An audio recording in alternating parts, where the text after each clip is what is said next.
1908 ஒலிம்பிக்ல British cycle team வந்து பாத்தீங்கன்னா ஒரு கோல்டு மெடல் வின் பண்றாங்க. அதிலிருந்து அடுத்த 100 வருஷம் அவங்களால ஒரு மெடல் கூட வின் பண்ண முடியல. 2003ல அந்த டீமோட தலையெழுத்த கம்ப்ளீட்டா சேஞ்ச் பண்ற மாரி ஒரு புதிய கோச்ச வந்து அப்பாயிண்ட் பண்றாங்க. அவருடைய பேர் வந்து பாத்தீங்கன்னா டேவிட் பிரேசில்ஃபீல்ட். உண்மையிலே சொல்ல போனோம்னா அந்த காலகட்டத்துல அந்த டீமோட பெர்ஃபார்மன்ஸ் ரொம்ப ரொம்ப மோசமா இருந்துச்சு. யூரோப் நாட்டை சேர்ந்த டாப் சைக்கிள் மேனுஃபேக்சரிங் பண்ற ஒரு கம்பெனி இந்த டீமுக்கு சைக்கிள் கொடுக்க மாட்டேன்னே சொல்லிட்டாங்க. ஏன்னா அதனால அவங்களோட பிசினஸ் பாதிக்கப்படும் சொல்லிட்டு. பிரேசில் ஃபீல்டு வந்து பாத்தீங்கன்னா இந்த டீம்ல ஒரு ஸ்ட்ராட்டஜியை இம்ப்ளிமெண்ட் பண்ணணும்னு சொல்லி நினைக்கிறாரு. Aggregation of marginal gain. பிளேயரோட பர்ஃபார்மன்ஸ் எங்கெல்லாம் கம்மியாகுதோ அந்த இடத்துலலாம் எவ்ரிடே 1% இம்ப்ரூவ்மெண்ட் ஆகுது கொண்டு வரணுன்றத ரொம்ப கான்சியஸா இருந்தாரு. உதாரணத்துக்கு சொல்ல போனோம்னா பிளேயர் யூஸ் பண்ற சைக்கிள்ல இருக்க சீட்டை ரீடிசைன் பண்ணி ஒரு கம்ஃபர்ட்டை வந்து ஏற்படுத்தி கொடுத்தாரு. அதே போல அந்த டயர்ல ஆல்கஹால் அப்ளை பண்றது மூலியமா ட்ராக்ல ஒரு கிரிப் கிடைக்கும்ன்றத ஃபைண்ட் அவுட் பண்ணி அந்த விஷயத்தையும் இம்ப்ளிமெண்ட் பண்ணாரு. பிளேயர் வந்து எக்ஸசைஸோ இல்ல ட்ரைனிங்கோ பண்ணும்போது அவங்க பாடியில எலக்ட்ரானிக் கேஜெட்ஸை பயன்படுத்தி அவங்களோட பாடி எந்த அளவுக்கு பர்ஃபார்மன்ஸ் ஆகுதுன்றத கான்சியஸா மானிட்டர் பண்ணாரு. அதே போல பிளேயர்களுக்கு இன்டோர் ட்ரைனிங் கொடுத்து அதுல ஏரோடைனமிக்ஸ் அண்டர்ஸ்டாண்ட் பண்ணி அதுக்கேற்ற மாதிரி அவங்களோட ட்ரெஸ்ஸை டிசைன் பண்ணாரு. இது மட்டும் இல்லைங்க, பிளேயர் யூஸ் பண்ற மசாஜ் ஜெல்லு முதல் கொண்டு சேஞ்ச் பண்ணாரு. ஏன்னா அவங்களோட மசில் ஃபாஸ்டா ரிகவரி ஆகணும்னு சொல்லிட்டு. அதே போல பிளேயர் தூங்கும் போது யூஸ் பண்ற பில்லோ மேட்ரஸையும் சேஞ்ச் பண்ணாரு. அவங்களோட ஸ்லீப்பிங் குவாலிட்டியை இம்ப்ரூவ் பண்ணணுன்றதுக்காக. அடுத்து வந்து பாத்தீங்கன்னா பிரிட்டன்லயே ஒரு பெஸ்ட் டாக்டரை கூட்டிட்டு வந்துட்டு ஹேண்ட் வாஷ் எப்படி பண்ணணும்னு சொல்லி அதை வந்து பிளேயர்களுக்கு ட்ரைனிங் கொடுத்தாரு.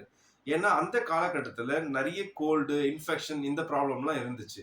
இந்த மாதிரி கிட்டத்தட்ட 100க்கும் மேற்பட்ட ஸ்ட்ராட்டஜியை அந்த டீம்ல வந்து இம்ப்ளிமெண்ட் பண்ணாரு.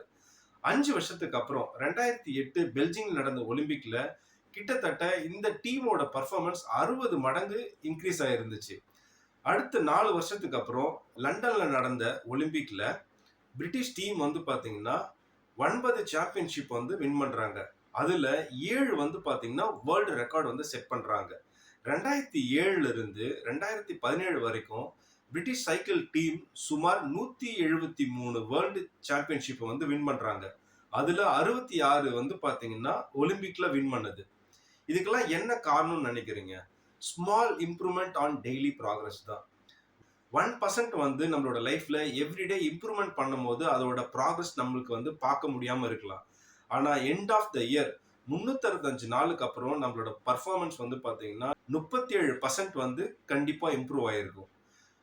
இந்த ஸ்ட்ராட்டஜியை நம்மளோட லைஃப்ல எல்லா இடத்துலயும் வந்து பயன்படுத்தலாம்.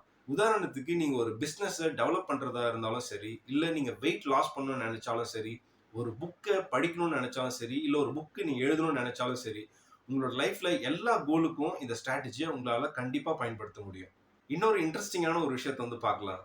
நீங்க இமேஜின் பண்ணுங்க, நீங்க கடவுள்கிட்ட போயிட்டு நீங்க வந்து பணம் வேணும் அப்படின்னு சொல்லி கேக்குறீங்க. அந்த நேரத்துல கடவுள் முன்னாடி வந்து உங்களுக்கு 2 ஆப்ஷன் கொடுக்குறாரு. ஆப்ஷன் 1 வந்து பாத்தீங்கன்னா இப்பயே உங்க கையில 30 லட்ச ரூபாய் கொடுக்குறேன்னு சொல்லி சொல்றாரு. ஆப்ஷன் 2 வந்து பாத்தீங்கன்னா இப்ப வந்து உனக்கு 1 ரூபி தரேன், எவ்ரிடே வந்து அதை டபுள் ஆக்கிட்டே நான் உனக்கு தந்துட்டு இருப்பேன் அடுத்த 30 நாளைக்கு சொல்லி சொல்றாரு. நீங்க எந்த ஆப்ஷனை வந்து சூஸ் பண்ணுவீங்கன்னு சொல்லிட்டு கண்டிப்பா கமெண்ட் செக்ஷன்ல கமெண்ட் பண்ணுங்க.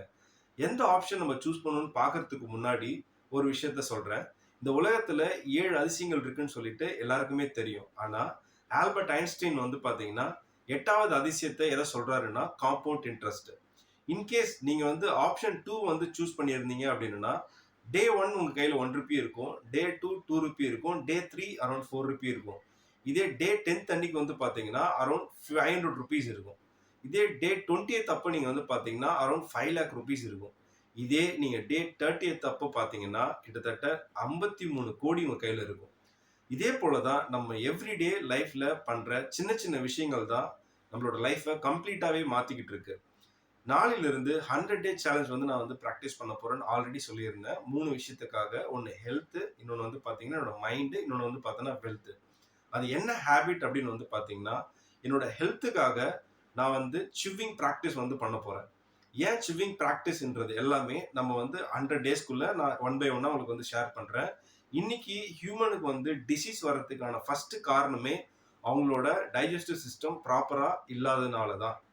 ரெண்டாவது வந்து பாத்தீங்கன்னா என்னோட மைண்ட். அதுக்கு நான் பண்ண போறதான ஹேபிட் என்ன அப்படின்னு வந்து பார்த்தோம்னா மெடிடேஷன்.